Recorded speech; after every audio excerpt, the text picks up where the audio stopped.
Jesus വോയിസിൻ്റെ എല്ലാ മാന്യ പ്രേക്ഷകർക്കും യേശു ക്രിസ്തുവിൻ്റെ ധന്യനാമത്തിൽ എൻ്റെ സ്നേഹവന്ദനത്തെ അറിയിക്കുന്നു. ജീവിപ്പിക്കുന്ന ദൈവത്തിൻ്റെ വചനം ഏത് വ്യക്തികളെ മാറ്റാൻ കഴിവുള്ള ദൈവവചനം. നമ്മളത് ശ്രദ്ധിക്കാനായിട്ട് പോവുകയാണ്. ഇന്ന് ഈ എപ്പിസോഡ് സ്പോൺസർ ചെയ്തിരിക്കുന്നത് അനുഗ്രഹിക്കപ്പെട്ടൊരു കുടുംബമാണ്. ആദ്യം അവർക്ക് വേണ്ടി നമ്മൾ പ്രാർത്ഥിക്കാൻ പോവാം. കണ്ണുകളെ അടച്ച് ഒരു മനസ്സോടെ നമുക്ക് അവർക്ക് വേണ്ടി പ്രാർത്ഥിക്കാം. ഒപ്പം തന്നെ നിങ്ങൾ പ്രാർത്ഥിക്കുന്ന സ്ഥലത്ത് നിങ്ങൾക്ക് ഒരു അനുഗ്രഹം കർത്താവ് തരും. കണ്ണുകളെ അടയ്ക്കാം. ഞങ്ങളുടെ ദൈവമേ, ഞങ്ങളുടെ സ്വർഗസ്ഥനായ പിതാവേ, ഞങ്ങൾ ഒന്നിച്ച് അവിടുത്തെ പരിശുദ്ധമായ പാദപീഠത്തിൽ അടുത്ത് വരികയാണ്. കർത്താവേ, ഈ എപ്പിസോഡ് സ്പോൺസർ ചെയ്ത ആ അനുഗ്രഹീത കുടുംബത്തിന് വേണ്ടി പ്രാർത്ഥിക്കുന്നു. യേശുവിൻ്റെ കരം അവരെ സ്പർശിക്കുമാറാകണമേ എന്ന് ഞങ്ങൾ ദൈവത്തോട് പ്രാർത്ഥിക്കുക. ഇന്ന് വചനം കേൾക്കുമ്പോൾ അവർക്ക് വലിയ വിടുതലാകണം. എന്നോട് ചേർന്ന് പ്രാർത്ഥിക്കുന്ന പ്രിയപ്പെട്ടവർക്ക് വേണ്ടി പ്രാർത്ഥിക്കുന്നു. അവരുടെ വീടിനകത്ത്, അവരുടെ ഓഫീസിൽ, അവരുടെ കുടുംബത്തിൽ ദൈവത്തിന് ഒരു ബ്ലെസ്സിങ് ഉണ്ടാകട്ടെന്ന് പ്രാർത്ഥിക്കുന്നു. യേശുവിൻ നാമത്തിൽ തന്നെ ആമേൻ. പ്രാർത്ഥനയോടെ കർത്താവിൻ്റെ വചനം നമുക്ക് ശ്രദ്ധിക്കാം.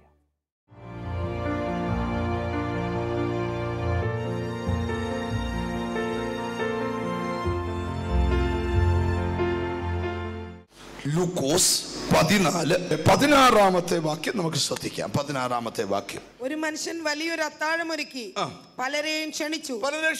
അത്താഴ സമയത്ത് അവൻ തന്റെ ദാസനെ അയച്ചു. ആ ക്ഷണിച്ചവരോട് എല്ലാം ഒരുങ്ങിയിരിക്കുന്നു, വരുവീൻ എന്ന് പറഞ്ഞു. എല്ലാവരും ഒരുപോലെ ഒഴികഴിവ് പറഞ്ഞു തുടങ്ങി. ഒന്നാമത്തവൻ അവനോട്, ഞാനൊരു നിലം കൊണ്ടതിനാൽ അത് ചെന്ന് കാണേണ്ടെന്ന് ആവശ്യമുണ്ട്. ഞങ്ങൾക്ക് ഇന്ന് രാത്രി പ്രമാണം നടക്കേണ്ട ആവശ്യമുണ്ട്, അതുകൊണ്ട് വരാൻ പറ്റുകയില്ല. എന്നോട് ക്ഷമിച്ചു കൊള്ളണമെന്ന് ഞാൻ അപേക്ഷിക്കുന്നു. മറ്റൊരുത്തൻ, ഞാൻ 5-6 കാളയെ കൊണ്ടിട്ടുണ്ട്, അവയെ ശോധന ചെയ്യുവാൻ പോകുന്നു, എന്നോട് ക്ഷമിച്ചു കൊള്ളണമെന്ന് ഞാൻ അപേക്ഷിക്കുന്നെന്ന് പറഞ്ഞു. പിന്നെ വേറൊരുത്തൻ, ഞാൻ ഇപ്പോൾ വിവാഹം കഴിച്ചിരിക്കുന്നു, വരുവാൻ കഴിവില്ല എന്ന് പറഞ്ഞു. കല്യാണം കഴിഞ്ഞ വരാൻ പറ്റത്തില്ല. ദാസൻ മടങ്ങി വന്ന് യജമാനനോട് അറിയിച്ചു. അപ്പോൾ വീട്ടുടയവൻ കോപിച്ച് ദാസനോട്, നീ വേഗം പട്ടണത്തിലെ വീഥികളിലും ഇടത്തെരുക്കുകളിലും ചെന്ന് ദരിദ്രന്മാർ, അംഗഹീനന്മാർ, കുരുടന്മാർ, മുടന്തന്മാർ എന്നിവരെ കൂട്ടിക്കൊണ്ടുവരിക എന്ന് കൽപ്പിച്ചു. പിന്നെ ദാസൻ യജമാനനെ, കൽപ്പിച്ചത് ചെയ്തിരിക്കുന്നു, ഇനിയും സ്ഥലമുണ്ടെന്ന് പറഞ്ഞു. വഴിത്തലയ്ക്ക് കിടക്കുന്ന എല്ലാരെയും പോയി. അങ്ങനെ നമുക്കിവിടെ വരാൻ പറ്റിയ സത്യത്തിൽ ഈ ക്ഷണം നമുക്കില്ലായിരുന്നു. ഇത് യഹൂദനെ ഉള്ളായിരുന്നു, പക്ഷെ അവൻ വന്നില്ല. അവൻ കാളയെ തീറ്റാനും കണ്ടം വാങ്ങിക്കാനും പോയി, കല്യാണം കഴിക്കാനും പോയി. പക്ഷെ അന്നേരം നമുക്ക് ഈ നറുക്ക് വീണേ. അല്ല, നമുക്കാർക്കും ഇങ്ങനെ വരാൻ പറ്റത്തില്ല. ഇതൊന്നും നമുക്കുള്ളതല്ലായിരുന്നു, അവർക്കുള്ളതായിരുന്നു. പക്ഷേ യജമാനൻ പറയാ, വിളിച്ചേര്. അപ്പം ദാസന്മാര് വന്നേച്ച് പറഞ്ഞു, ഏകദേശം നിറഞ്ഞു, പക്ഷെ ഇനി ആളെ വേണം. ഇപ്പൊ പറഞ്ഞു, പറയാ ഏകദേശം നിറഞ്ഞു. ഇപ്പൊ മൂന്നാമത്തെ വിളി അകട്ടോണം.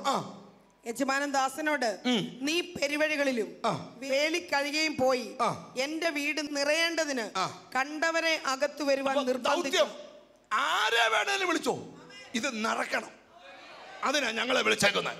ട്രിവാൻഡ്രം ചർച്ചില് ഒരു ബ്രദറുണ്ട്, അദ്ദേഹം ഒരു ബസ്സിൽ ആളുമായിട്ടാണ് വരുന്നത്. പുള്ളിയുടെ ഗ്രാമത്തിൽ നിന്ന് 60 പേരെ ഒരു ബസ്സെ കയറ്റിക്കൊണ്ടാ സഭായോഗത്തിന് വരുന്നത്. തിരിച്ച് അവരുടെ വീട്ടിൽ കൊണ്ടുവിടും. ഒരു സ്കൂളിലെ ടീച്ചറാണ് പുള്ളി. ഹല്ലേലൂയ. പുള്ളി ബസ്സിൽ ആളെയും കൊണ്ട് വരുവാ. ഡീസൽ പുള്ളി അടിക്കും. ബസ്സിൽ കയറുന്നവർക്ക് ടിക്കറ്റ് ഇല്ല. വരുന്ന വഴിക്ക് ചായ വാങ്ങിച്ചു കൊടുക്കും, പോകുന്ന വഴിക്ക് ചായ വാങ്ങിച്ചു കൊടുക്കും, സ്നാക്സും വാങ്ങിച്ചു കൊടുക്കും. ഞാൻ ചോദിച്ചത് എന്തിനാ? ഇത് നടക്കണം, ഇത് നടക്കണം, ഈ രാജ്യം നടക്കണം. അത് നമ്മുടെ മേലുള്ള നിർബന്ധമാണ്. ഒരാമയും പറഞ്ഞാട്ട് അത് അരിപ്രദന്റെ ശുശ്രൂഷയുടെ നിങ്ങളുടെ ഓരോരുത്തരുടെയും കടമയാണ്. ദൈവരാജ്യം നിറയ്ക്കണം. അത് എങ്ങനെ വേണേ നിറയ്ക്കാം. എനിക്കിപ്പം നിറയ്ക്കാൻ പറ്റത്തില്ല. നിങ്ങൾക്കറിയോ, പണ്ടൊക്കെ സുവിശേഷ വേല എന്നൊക്കെ പറഞ്ഞ ഒരു മീറ്റിംഗ് ഒക്കെ എന്ന് പറഞ്ഞാൽ എവിടെയെങ്കിലുമൊക്കെ ഉണ്ടോ, വൈകിട്ടൊക്കെ ഒരു കുഞ്ഞ് കൺവെൻഷനുണ്ടോ. ഇപ്പം രാഷ്ട്രീയക്കാർക്ക് ഒട്ടിക്കാൻ സ്ഥലമില്ല, മുഴുവൻ കൺവെൻഷൻ പോസ്റ്ററാ. മിണ്ടുന്നില്ല. ഇനി അവരുടെ ഇടയിലും വലിയ പ്രശ്നമാണ്. ഒരുത്തൻ ഒട്ടിക്കുന്നതിനെ മണ്ടക്കേറ്റി മറ്റവൻ ഒട്ടിക്കും. കാരണം ഉള്ള മതിലിൻ്റെ അടുക്കൽ എല്ലാ ആൾക്കാരും എഴുതിയേക്കാം, പരസ്യം പതിക്കരുത്. പിന്നെ പതിക്കാൻ അനുവദിച്ച മണ്ടൽ പതിക്കയോടെ പതിക്കുക. ഫ്ലെക്സും വെക്കല്ലെന്ന് പറഞ്ഞു. എന്തൊരവസ്ഥയാണ്. ഫ്ലെക്സ് കടക്കാരൻ ഞങ്ങളോട് പറഞ്ഞു, എൻ്റെ പൊന്നു ബ്രദറെ, 3 മാസം കൂടുമ്പം 1 ലക്ഷം രൂപ കിട്ടിക്കൊണ്ടിരുന്ന ഇപ്പം എന്നിട്ട് കിട്ടുന്നില്ല. ഞങ്ങളുടെ മാത്രമാണ് പറയുന്നത്. ഇങ്ങോട്ട് സഹകരിക്കുക പ്രിയർ, ഇങ്ങോട്ട് നോക്ക്. എന്താ നാട് മുഴുവൻ പരസ്യം? മിണ്ടുന്നില്ല. എന്താ? നിർബന്ധിക്കുക, നിന്നെ ഈ രാജ്യത്തിലേക്ക് നിർബന്ധിക്കുക. നിങ്ങൾക്കറിയാമോ, ചിലർ അടുക്കുന്നില്ലെന്ന് കണ്ടപ്പം രോഗങ്ങൾ വരാൻ തുടങ്ങി.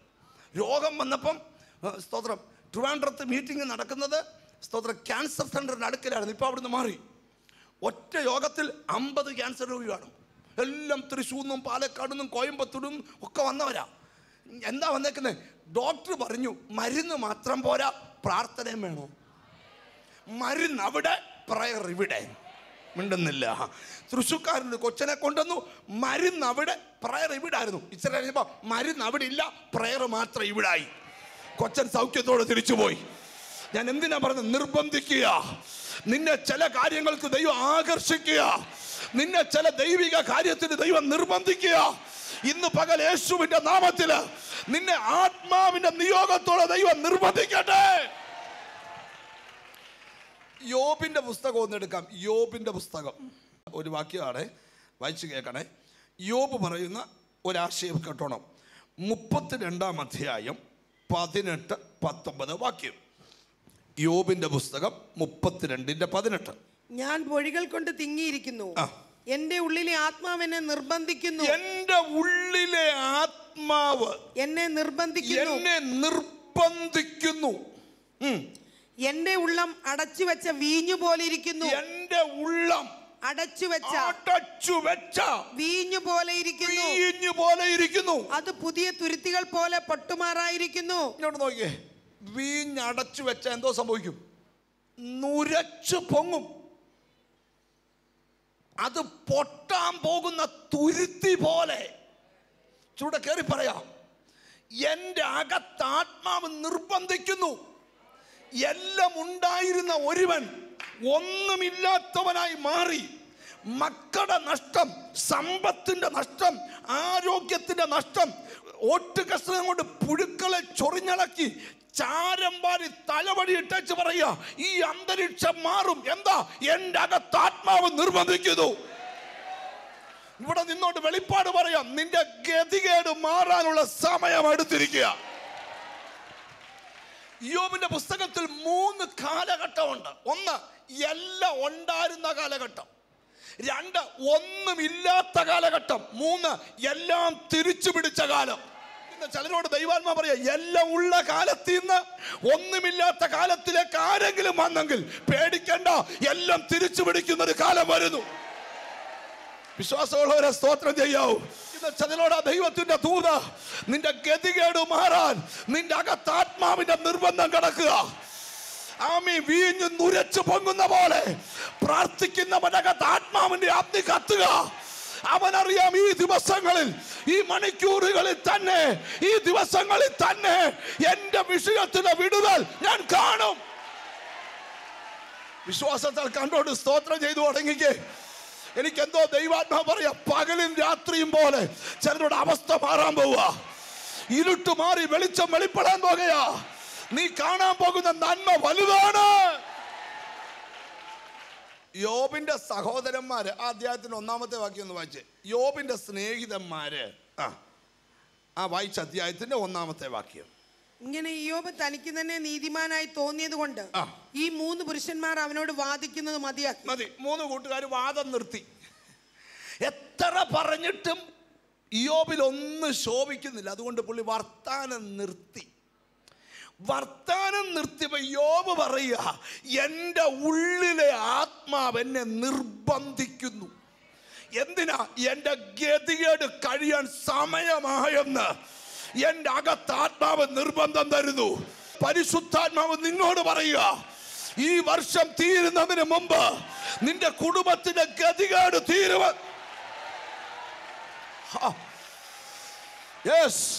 ഇന്ന് പൊട്ടി മാറണതൊക്കെ പൊട്ടി മാറണം. മാറേണ്ട എല്ലാ ദോഷങ്ങളും മാറിപ്പോകണം. ഇവിടെ ആരാധന ഉയരുമ്പോൾ, പ്രാർത്ഥന ഉയരുമ്പോൾ, ഉപവാസത്തിന്റെ ശക്തി ഉയരുമ്പോൾ, ഓ thank you Holy Spirit, thank you Holy Spirit. കർത്താവിന്റെ ആത്മാവിനെ ചില കുടുംബങ്ങളെ വിരൽ ചൂണ്ടി പരിശുദ്ധാത്മാവ് സംസാരിക്കുക. നിന്റെ അകത്ത് ഈ ദിവസങ്ങൾ ഒരു നിർബന്ധമുണ്ട്. നിനക്ക് തന്നെ അറിയാം, ഒരിക്കലും പ്രാർത്ഥിക്കാത്ത പോലെ ഇയാളെ പ്രാർത്ഥിക്കണമെന്നൊരു തോന്നല്, ഒരിക്കലും വചനം വായിക്കാത്ത വചനം വായിക്കണമെന്നൊരു തോന്നല്, ഒരിക്കലും ഇല്ലാത്ത പോലൊരു ദൈവശക്തിയുടെ വ്യാപാരം. എന്നോട് ദൈവാത്മാവ് പറഞ്ഞു, നീ പ്രാർത്ഥിച്ചോ, നിന്റെ ഡെലിവറൻസിന്റെ ടൈമായി. ഞാൻ ഒരു ആത്മീക വെളിപ്പാട് പറയാം. നിന്നോട് വളരെ അടുത്ത് വരിക ചില കാര്യങ്ങൾ. ഒന്ന് കൈ നീട്ടിയാൽ നിനക്ക് തൊടാം. അത്രയും അടുത്ത് നീ ദൈവത്തോട് പ്രാർത്ഥിക്കുന്ന പ്രാർത്ഥനയുടെ ഉത്തരം വളരെ അടുക്കൽ വന്ന് നിൽക്കുകയാണ്. സാത്താൻ ഇയ്യോബിനെ ഒന്ന് പരീക്ഷിച്ചു. അവൻ്റെ തലമുറകൾ മുഴുവൻ തീർന്നുപോയി. നിങ്ങൾക്കറിയോ, സ്തോത്രം, ഒരാൾ മരിച്ചാൽ നമ്മൾ എഴുന്നേറ്റ് നടക്കുമോ? നമ്മുടെ പിള്ളേരിൽ ഒരാളെ, ഇത്രയും മക്കൾ മരിച്ച അവൻ പറഞ്ഞ കേട്ടോ, യഹോവ തന്നു, ഹോവ എടുത്തു, അവൻ്റെ നാമം മഹത്വപ്പെടട്ടെ. ഇങ്ങോട്ട് സഹകരിക്കുക. പറയാം, സാത്താൻ്റെ പരീക്ഷകൾക്ക് മീതയാ ഇയ്യോബിൻ്റെ വെളിപ്പാട്. ഒരാമീൻ പറഞ്ഞാട്ട് നിങ്ങൾ ശ്രദ്ധിച്ച് കേൾക്കണം. ഇനി പറയാൻ പോകുന്ന കാര്യം, അവൻ്റെ സമ്പത്തെല്ലാം എന്ത് ചെയ്തു? നഷ്ടപ്പെട്ടു. അപ്പം ഭാര്യ പറഞ്ഞു, അച്ചായ എന്തിനാ ഇനി ഭക്തി ത്യജിച്ച് ടാറ്റാ സഫാരിയെ വാനട്ടി വായി നോക്കി ആരാധനയ്ക്ക് വന്ന കൊച്ചമ്മയാ ഇപ്പം വല്ലവും എടുത്ത് വെല്ലവൻ്റെ പുരത്തി കരിയില വരാൻ പോവാം. കാരണം അയ്യോബിന് ഇരിക്കാൻ എന്തോ വേണം? ചാരം വേണം. അപ്പോൾ അവർ, എൻ്റെ പൊന്നച്ചായ ഈ ഭക്തി, അതുവരെ അച്ചായ എന്ന് വിളിക്കുന്ന 1000 നാക്കാർ. സമ്പത്ത് പോയപ്പോൾ പറഞ്ഞു, പിന്നെ ഇയാളെ എന്തിനു കൊള്ളാം. സ്നേഹിതന്മാർ 3 പേര് വന്ന് അവരും ദുഷിച്ചു.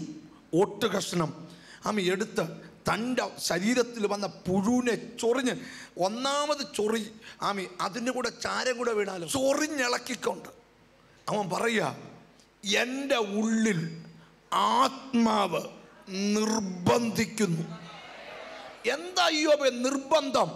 എന്നെ മൂടിയിരിക്കുന്ന ഈ അന്ധകാരം പൊട്ടും, ഞാൻ ദൈവത്തിൻ്റെ നന്മ അനുഭവിക്കും.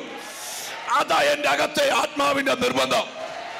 ആരോടൊക്കെയോ പരിശുദ്ധാത്മാ പറയുക, പിശാച് ഒരുക്കിയ അന്തരീക്ഷം നിന്റെ വീട്ടിൽ നിന്ന് പൊട്ടാൻ സമയമായി.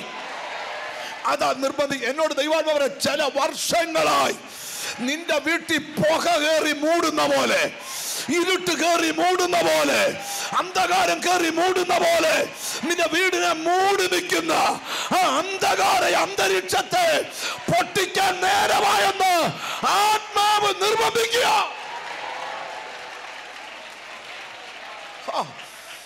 മനസ്സിലാക്കുന്നവർക്കായി ഞാൻ കർത്താവിന് സ്തോത്രം ചെയ്യുക. ഒന്ന് കൈകൊടുത്തേ ചോറ, ഈ അവസ്ഥയെല്ലാം മാറുമെന്ന് പറ. നിങ്ങൾ കണ്ടിട്ടുണ്ടോ ഈ ചില മഴ സമയം ഉച്ചയ്ക്ക് 2 മണിക്ക് മഴ പെയ്യുന്ന, അതിനെന്തോ പേര് പറഞ്ഞത്, എന്തോ സീസൺ? തിലാമഴ അല്ലേ? എനിക്കറിയത്തില്ല. ഉണ്ടാ തിലാമഴ ഉച്ചയ്ക്ക് 1 മണി കഴിയുമ്പോഴേ എന്തോ ചെയ്യും? മൂടിക്കെട്ടും. ആകാശത്ത് അങ്ങോട്ട് ചുമ്മാ നിന്ന് മേപ്പോട്ട് നോക്കണം, വലിയ ഫ്ലൈറ്റ് വരുന്ന പോലെ ഇവന്മാർ ഇരുണ്ട് മൂടി. ഒരു 2:30 ആകുമ്പോൾ ഒരു 7:30യുടെ എഫക്റ്റ്. മുറി കയറണേ ലൈറ്റ് ഇട്ടേ കയറാൻ പറ്റൂ. അമ്മി ഇങ്ങനെ അന്തരീക്ഷം വരുമ്പോൾ പ്രായമുള്ള അമ്മമാർ പറയും, മഴ ഇപ്പൊ പെയ്യും. അന്നേരം മുറ്റത്തെ പേരയൊന്ന് അനങ്ങിയ അമ്മ പറയും, പോയി. ഒറ്റ കാറ്റ് മതി ഇതിനെ ചുരുട്ടി തൃശ്ശൂർ കളയും. ഇവിടെ പെയ്യാൻ വന്നതാ, പക്ഷെ ഒറ്റ കാറ്റ് ഇവിടെ പുതപ്പ് ചുരുന്ന പോലെ ചുരുട്ടി വേറൊരു ഏരിയയിലോട്ട് കളയും. ഞാൻ ചിലരുടെ ആത്മീക ദൂത് പറയാം, നിന്റെ ഭവനത്തിൽ പിശാച് സൃഷ്ടിച്ച ആ ബാഡ് സിറ്റുവേഷൻ, ആ കൊള്ളാത്ത അന്തരീക്ഷം, ആ നിന്നെ തകർക്കുന്ന അന്തരീക്ഷം ഇന്ന്. ഞാനൊരിക്കലും സ്ഥലത്ത് പ്രസംഗിക്കാൻ ചെന്നപ്പോഴേ ഒരച്ചായ മിണ്ടുന്നില്ല. അതേ ഉള്ളൂ പ്രശ്നം, അയാൾ മിണ്ടത്തില്ല. അച്ചായൻ്റെ ഭാര്യ ഒരു സ്കൂളിലെ ഹെഡ് മിസ്സസാണ്. പുള്ളിക്കാരത്ത് പറയാം, എൻ്റെ അച്ചായ മിണ്ടത്തില്ല. മിണ്ടാൻ ഞാൻ എന്നാന്ന് പറയാം, അച്ചായൻ്റെ മോടെ കല്യാണം നാടറിഞ്ഞ കല്യാണമായിരുന്നു, വിഭവ സമൃദ്ധമായ കല്യാണമായിരുന്നു. കല്യാണത്തിന് എല്ലാ കാര്യങ്ങളും റെഡിയായി. അന്ന് ഈ ബൊക്കയും മാലയിടുന്ന പരിപാടിയുണ്ട്. ഒരു ചെറുക്കം വന്ന് ബൊക്ക വാങ്ങിക്കാൻ വേണ്ടി ബൈക്കിൽ കൊണ്ട് വന്നു. അന്ന് ബൊക്ക വാങ്ങിക്കാൻ 2 ബൊക്ക കൊണ്ടുവന്നാൽ ഉടയാതെ കൊണ്ടുവരണം, കാറ വെച്ചാൽ ഉടയാതെ 2 കൈ പിടിച്ചോണ്ട് വരണം. പെങ്കൊച്ചിൻ്റെ ആങ്ങളെ പറഞ്ഞു ഞാൻ കയറാമെന്ന് പറഞ്ഞു. അങ്ങനെ വണ്ടിപ്പുറയിൽ കയറി ആമി റോഡിലോട്ട് ഇറങ്ങി. ഒരു കുഴി അവൻ വെട്ടിച്ചതാ. സ്തോത്രം. ബൈക്കിൽ ഇരുന്നവൻ നേരെ ചെന്ന് അപ്പുറത്തെ കാറിന് വീണ് കാറ് മണ്ടക്കൂടെ കയറി തിരിച്ചു ബോഡിയാ വീട്ടിൽ കൊണ്ടുവന്നേ. മോടെ കല്യാണം നടന്നില്ല. അന്ന് തൊട്ട് ഈ മനുഷ്യൻ മിണ്ടിയിട്ടില്ല. ആമി അന്ന് തൊട്ട് ഇന്ന് വരെ ആ മോള് കല്യാണം കഴിച്ചിട്ടുമില്ല. ശ്രദ്ധിച്ച് കേൾക്കണം. മാമി ആ പുള്ളിക്കാരത്തി പറയാ 27 വർഷമായി എൻ്റെ വീടിൻ്റെ അന്തരീക്ഷത്തിൽ ഒരു ദുഷ്ടൻ മൂടിക്കിടക്കുക. ആ കൊച്ചിനോട് പറഞ്ഞു ഞാൻ ജീവനുണ്ട് കല്യാണം കഴിക്കത്തില്ല, എൻ്റെ കല്യാണം നിമിത്തം എൻ്റെ ആങ്ങളെ മരിച്ചത്, അതുകൊണ്ട് ഞാൻ കല്യാണം കഴിക്കുകയില്ല. അപ്പം പറഞ്ഞു ഞാൻ മിണ്ടുകയില്ല. അമ്മ പറയാ ഞാൻ ഒരുത്തി മാത്രം കിടന്ന് കഷ്ടപ്പെടുക, ഈ അന്തരീക്ഷം മാറുവോ? ചിലരോടെ നിന്റെ വീട്ടിൽ അരുതാത്ത ചില അന്തരീക്ഷം, പ്രാർത്ഥനയുടെ അന്തരീക്ഷത്തെ പൊളിക്കുന്ന ആരാധന. ഞാനൊരു വെളിപ്പാടുകളായി ദൂത് പോകുന്നേ. ഇന്ന് ദൈവത്തിന്റെ വാള് ചിലടത്തിറങ്ങും.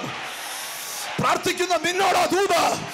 ഇതുവരെ നടക്കാത്ത ചിലത് നിന്റെ കുടുംബത്തിൽ നടക്കട്ടെ.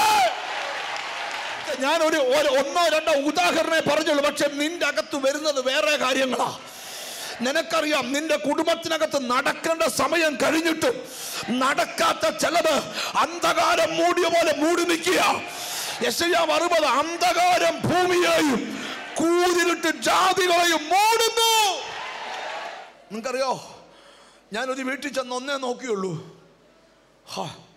ആ വീട്ടിൽ അച്ഛനുണ്ട്, അമ്മമ്മയുണ്ട്, 3 ആമ്പിള്ളേരുണ്ട്. മൂത്ത മോന് സ്തോത്രം മൂത്ത കുഞ്ഞിനെ പ്രസവിച്ചു കഴിഞ്ഞപ്പോൾ ആ പുള്ളിക്കാരൻ്റെ ഭാര്യയ്ക്ക് ചെറിയൊരു കാലുവേദന. ഇച്ചിരി കഴിഞ്ഞു രണ്ടാമതൊരു കുഞ്ഞിനെ പ്രസവിച്ചു. അന്നേരം ഇച്ചിരുടെ കാലുവേദന കൂടി. മൂന്നാമതൊരു കൊച്ചിനെ 3 ആമ്പിള്ളേർ 3നെ പ്രസവിച്ചു കഴിഞ്ഞപ്പം കാലുവേദന നല്ലതായിട്ട് കൂടി. കാലിൻ്റെ വണ്ണം കുറയാൻ തുടങ്ങി. ഇച്ചിരി കഴിഞ്ഞപ്പം തളർന്നു പോയി. പിന്നെ ഇരുന്ന് നിരങ്ങുക. മൂത്ത മോന് ഒരു കാലുവേദന, അവനും തളർന്നു പോയി. അവനും ഇരുന്ന് നിരങ്ങുക. 3 പിള്ളേരും തളർന്നു പോയി. 3 പിള്ളേരും 16, 17, 18, 19 ഓളവന്മാര് തറയിൽ കൂടെ ഇങ്ങനെ എഴഞ്ഞ് ബാത്റൂമിലോട്ട് പോവാ.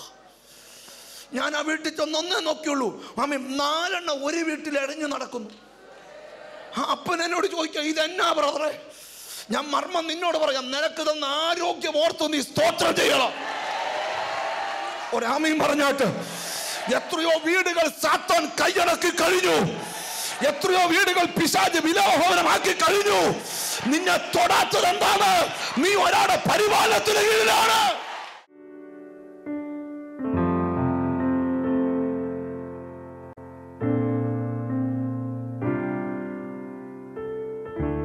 എത്ര നാളായി? 8 വർഷം. 8 വർഷം. മോളൂടെ വാ. 2 കൈ സ്വർഗത്തിലേക്ക് ഉയർത്തിക്ക്. ഇവിടെ കൈകൾ തമ്മിൽ ഒരു നീള വ്യത്യാസമുണ്ട്. അതാണ് ഇവിടെ ബാക്ക് പെയിൻ. ഹല്ലേലൂയ. യേശുവേ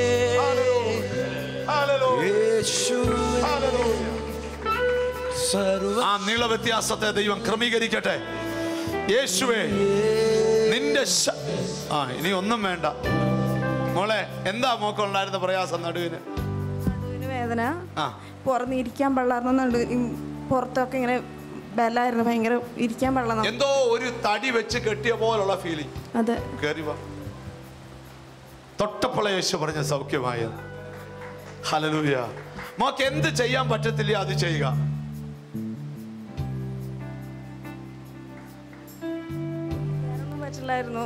തിരിയാനൊന്നും പറ്റില്ലായിരുന്നു ഇവിടെ. എന്നാ ഒന്ന് തിരിഞ്ഞു കാണിച്ചേ ഇവരെ.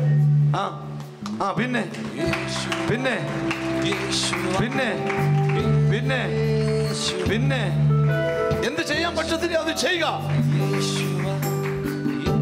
8 വർഷം ചെയ്യാൻ പറ്റാത്തതെല്ലാം 8 സെക്കൻഡ് കൊണ്ട് ചെയ്യുന്നു. ഓ എന്തെങ്കിലും ബുദ്ധിമുട്ടുണ്ടോ? ഇല്ല ഇല്ല. അപ്പൊ എന്താ സംഭവിച്ചേ? യേശു സൗഖ്യമാക്കി. യേശു തൊട്ടു. എന്തിനാ ഇത് പറയുന്നേ? ശ്രദ്ധിക്കണേ, ഞങ്ങൾക്ക് ഉറപ്പുണ്ട് ഇന്നൊരു കൂട്ട സൗഖ്യം നടക്കുമെന്ന്. എനിക്ക് ഒരു ശ്വാസം കഴിക്കാനായിട്ട് പ്രയാസമായിട്ടാണ് അത് സ്റ്റാർട്ട് ചെയ്ത് കഴിഞ്ഞ് ഞാൻ രാത്രി തന്നെ നേരം വെളുക്കാറായപ്പോഴത്തേക്ക് ഞാൻ തനിയെ ഡ്രൈവ് ചെയ്ത് വൈഫിനെ കയറ്റി ലൂർദ് ഹോസ്പിറ്റലിൽ അഡ്മിറ്റായി കഴിഞ്ഞ് ഒരാഴ്ച അവിടെ ഹോസ്പിറ്റലിൽ കിടന്നു. എനിക്ക് അട്ടിവയറങ്ങ് ഭയങ്കര കല്ല് പോലെ ആയിട്ട് വല്ലാത്ത പ്രയാസമായി. നോക്കിയിട്ടൊന്നും ഒരു പിടിയും കിട്ടുന്നില്ല. അവസാനം സ്കാൻ ചെയ്ത് കഴിഞ്ഞപ്പോൾ പറഞ്ഞു 2 കിഡ്നിയും വീക്കായിരിക്കുക, 50% 60% മേളിൽ കംപ്ലൈൻ്റ് ആണ് എന്ന് പറയാനിടയായി. അങ്ങനെ പറഞ്ഞ് അവിടുന്ന് അതിന് വേണ്ടി ട്രീറ്റ്മെൻ്റ് എല്ലാം നടന്നു. അങ്ങനെ ഇരിക്കുമ്പോഴാണ് ഒരു 2-3 ആഴ്ച മുമ്പ് ഞാൻ അപ്പോൾ കർത്താവിൻ്റെ ദാസൻ്റെ ഇത് പ്രോഗ്രാം എപ്പോഴും കാണുന്നൊരു പരിപാടിയുണ്ട്. അപ്പോൾ അങ്ങനെ ഇരിക്കുന്ന സമയത്ത് കർത്താവിൻ്റെ ദാസൻ പറഞ്ഞു, ഇന്ന് ചില വ്യക്തികളുടെ വയറിനകത്ത് ഇൻറ്റേർണൽ പ്രോബ്ലംസ് കർത്താവ് പരിഹരിക്കപ്പെടുന്ന ഒരു ദിവസമാണ്. അങ്ങനെയുള്ളവർ ആ അസുഖമുള്ള ഭാഗത്ത് കൈവച്ചിട്ട് ഒന്ന് എന്നോടൊപ്പം പ്രാർത്ഥിക്കാൻ പറഞ്ഞു. അങ്ങനെ പറഞ്ഞ് ഞാൻ അതുപോലെ കൈവച്ചിട്ട് ഒപ്പം പ്രാർത്ഥിപ്പാനിടയായി. അതിനുശേഷം ഒരു കുറച്ച് ദിവസം കഴിഞ്ഞ് അടുത്ത ഡോക്ടറെ കാണേണ്ട സമയമായിരുന്നു. പോയിട്ട് ബ്ലഡ് എല്ലാം ടെസ്റ്റ് ചെയ്ത് അതിൻ്റെ റിപ്പോർട്ടുമായിട്ട് ഡോക്ടറെ അടുത്ത് ചെന്നു ലൂർദിൽ. അപ്പോൾ ചെന്ന് കഴിഞ്ഞപ്പോൾ ഡോക്ടർ എന്നോട് പറഞ്ഞു, അൺബിലീവബിൾ, ഞാൻ സകല മരുന്നും എടുത്ത് മാറ്റാൻ പോവുക, ഒറ്റ മരുന്നും കഴിക്കേണ്ട ആവശ്യമില്ല എന്ന് പറയാനിടയായി തീർന്നു. അങ്ങനെ പറഞ്ഞ് പിന്നെ BP ചെക്ക് ചെയ്ത് കഴിഞ്ഞപ്പോഴത്തേക്ക് 114/90. അപ്പോൾ അതിന് 20 mg 2 ടൈമായിട്ടാണ് കഴിച്ചുകൊണ്ടിരുന്നത്. അത് പറഞ്ഞ് തൽക്കാലം ഞാൻ ഒരു കാര്യം ചെയ്യാം, ഇതിപ്പോൾ കഴിക്കണ്ട, ഒരു 10 mg വെച്ചിട്ട് ഒരു ദിവസം ഞാൻ എഴുതിയേക്കാം, ആവശ്യം വന്നാൽ 1 മാസത്തേക്ക് കഴിക്കണ്ട, അതിനുശേഷം വീണ്ടും വരുമ്പോൾ അവിടെ ഒന്ന് ടെസ്റ്റ് അവിടെ ടെസ്റ്റ് ചെയ്തതിന് ശേഷം ഞാനൊന്ന് ചെക്ക് ചെയ്യട്ടെ, എന്നിട്ട് ഞാൻ പറഞ്ഞിട്ട് കഴിച്ചാൽ മതി എന്ന് പറഞ്ഞു. ഇപ്പോൾ ഒരു മെഡിസിനും ഇല്ല, എനിക്കിപ്പോൾ ഒരു പ്രോബ്ലവും ഇല്ല. അപ്പോൾ അത് കർത്താവിൻ്റെ ദാസനോട് ഞാൻ ഈ മീറ്റിംഗ് കഴിഞ്ഞപ്പോൾ പറയുവാനിടയായി തീർന്നു. അതാണ് ഇപ്പോൾ എന്നെ വിളിക്കുവാൻ ഇടയായി തീർന്നു. ഈ അസുഖത്തിന് ഈ ജന്മം മുഴുവൻ മരുന്ന് കഴിക്കണമെന്ന് ഡോക്ടർ പറഞ്ഞിരുന്നു, ശരിയല്ലേ? അതെ, പക്ഷേ ജീവിതാവസാനം വരെ ഇത് കഴിക്കണമെന്നാണ് പറഞ്ഞിരുന്നത്. ജീവിത അവസാനം എന്ന് മരിക്കുമോ അന്ന് വരെ ഈ മരുന്ന് കഴിക്കണം. പക്ഷേ ഒരൊറ്റ പ്രാർത്ഥന വചനത്തോടുകൂടെ വന്നിറങ്ങിയപ്പോൾ അതവന്റെ ആന്തരിക അവയവങ്ങളിൽ സൗഖ്യമായി വ്യാപരിച്ചു. ഞങ്ങൾ ശുശ്രൂഷിച്ച ശുശ്രൂഷ നിങ്ങൾക്ക് അനുഗ്രഹമായി എന്ന് ഞങ്ങൾ കരുതുന്നു. നിങ്ങൾക്ക് വേണ്ടി ഒന്ന് പ്രാർത്ഥിക്കണമെന്ന് ഞങ്ങൾക്കൊരു ദൈവ നിയോഗം. നിങ്ങൾക്ക് എവിടെ രോഗമുണ്ടോ അവിടേക്ക് നിങ്ങളുടെ കൈകളെ വെക്കുക. നിങ്ങൾ വിശ്വസിക്കണം, നിങ്ങൾ കൈവെക്കുമ്പോൾ നിങ്ങളുടെ രോഗമുള്ള ഭാഗത്ത് യേശുവും കൈവെക്കും. നിങ്ങൾ സൗഖ്യം പ്രാപിക്കും, നിങ്ങൾ വിടുവിക്കപ്പെടും, നിങ്ങൾ അനുഗ്രഹിക്കപ്പെടും. കണ്ണുകളെ അടയ്ക്കാം, പ്രാർത്ഥിക്കാം. ഞങ്ങളുടെ ദൈവമേ, ഞങ്ങളുടെ സ്വർഗ്ഗസ്ഥ പിതാവേ, എന്നോട് ചേർന്ന് പ്രാർത്ഥിക്കുന്ന മക്കൾക്ക് വേണ്ടി പ്രാർത്ഥിക്കും. യേശുവിൻ്റെ അദൃശ്യകരം അവരെ തൊടുമാറാകണം. ഇന്നുവരെ വെളിപ്പെടാത്തൊരു വലിയ ദൈവപ്രവൃത്തി നിന്റെ നാമത്തിൽ അവരുടെ മേൽ വെളിപ്പെടണമേ എന്ന് ഞങ്ങൾ ദൈവത്തോട് പ്രാർത്ഥിക്കുക. കർത്താവേ, യേശുവിൻ്റെ നാമത്തിൽ അവരുടെ രോഗങ്ങൾ വഴിമാറട്ടെ. അവർ കൈവച്ച സ്ഥലത്ത് യേശുവിൻ്റെ കൈ തൊടണം. ഇപ്പോൾ അവർ സൗഖ്യമാകണം. അവരെ അലട്ടുന്ന പ്രതിസന്ധികൾ അവരെ വിട്ട് ഓടിപ്പോകട്ടെ. കർത്താവേ, യേശുവിൻ്റെ നാമത്തിൽ ഒരു അത്ഭുത വിടുതൽ സംഭവിച്ചു തുടങ്ങട്ടെ എന്ന് ഞങ്ങൾ ദൈവത്തോട് പ്രാർത്ഥിക്കുന്നു. കർത്താവ്, ഞങ്ങളുടെ പ്രാർത്ഥന കേട്ടതുകൊണ്ട് നന്ദി. ഈ കുടുംബത്തെ ബ്ലസ് ചെയ്ത് പ്രാർത്ഥിക്കുന്നു. അവരുടെ മേൽ ദൈവത്തിൻ്റെ അനുഗ്രഹം റിലീസാകട്ടെ. യേശു ക്രിസ്തുവിൻ നാമത്തിൽ തന്നെ. ആമേൻ, ആമേൻ, ആമേൻ. God bless you. ഞങ്ങളെ കണ്ട് പ്രാർത്ഥിക്കാൻ ആഗ്രഹമുണ്ടെങ്കിൽ ഞങ്ങളുടെ പ്രാർത്ഥനാ സ്ഥലത്ത് വരിക. നിങ്ങൾക്ക് എന്തെങ്കിലും പ്രയർ റിക്വസ്റ്റ് ഉണ്ടോ? താഴെ കാണുന്ന നമ്പറിൽ വിളിക്കുക. ഈ എപ്പിസോഡ് നിങ്ങൾക്ക് സ്പോൺസർ ചെയ്യാം. ഒരു ബർത്ത്ഡേ വരുമ്പോൾ, ഒരു വെഡിങ് ഡേ വരുമ്പോൾ, ഒരു നല്ല ദിവസം വരുമ്പോൾ നിങ്ങൾക്ക് നിങ്ങളുടെ വകയായിട്ട് ഇങ്ങനൊരു ശുശ്രൂഷ നടത്താം. ജനലക്ഷങ്ങളിലേക്ക് വചനം പകരാൻ ഇടയായിത്തീരും. നിങ്ങൾക്ക് ഈ സുവിശേഷ പ്രവർത്തനം സഹായിക്കാൻ താല്പര്യമുണ്ട്. നിങ്ങൾ താഴെ കാണുന്ന നമ്പറിൽ വിളിക്കുക. നിങ്ങളുടെ വകയായിട്ട് കോൺട്രിബ്യൂഷൻ ഈ പ്രവർത്തനത്തിന് വേണ്ടി അയച്ചു തരിക.